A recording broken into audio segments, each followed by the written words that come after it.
ఇంత బంగారు రంగులో ఆలయ ప్రసాదం లాంటి పులిహోర ఇంట్లోనే ఎలా చేయాలో చూద్దాం. ముందుగా మంచి బియ్యాన్ని తీసుకుని శుభ్రంగా కడిగి పొడిపొడిగా ఉండేలా అన్నం వండుకోవాలి. మంచి అన్నమే మన పులిహోర రుచికి మొదటి రహస్యం. ఇప్పుడు నువ్వుల నూనెలో ఆవాలు, పప్పులు, పల్లీలు వేసి మంచి సువాసన వచ్చేలా తాలింపు చేసుకుందాం. ఈ తాలింపే మన పులిహోరకు ప్రత్యేకమైన రుచినిస్తుంది. ఇప్పుడు నానబెట్టిన చింతపండును పిండుకుని గుజ్జు సిద్ధం చేసుకోవాలి. సరైన పులుపు, తీపి కలిస్తేనే మన పులిహోరకు అసలైన రుచి వస్తుంది. చింతపండు గుజ్జులో పసుపు, ఉప్పు, మసాలాలు కలిపి నెమ్మదిగా ఉడికించాలి. ఈ పులిహోర గుజ్జు బాగా చిక్కగా తయారైతేనే రుచి అద్భుతంగా ఉంటుంది. ఇప్పుడు సిద్ధం చేసిన పులిహోర గుజ్జును అన్నంలో వేసి నెమ్మదిగా కలుపుకోవాలి. ప్రతి గింజకు రుచిపట్టేలా కలిపితేనే పులిహోర ఎంతో రుచిగా తయారవుతుంది.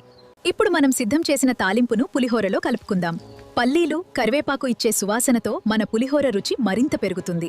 పులిహోరను కొద్దిసేపు విశ్రాంతివ్వాలి. అప్పుడు చింతపండు రుచి, తాలింపు సువాసన ప్రతి అన్నం గింజలో బాగా కలిసిపోతుంది. ఇప్పుడు మన రుచికరమైన పులిహోరను అందంగా వడ్డించుకుందాం.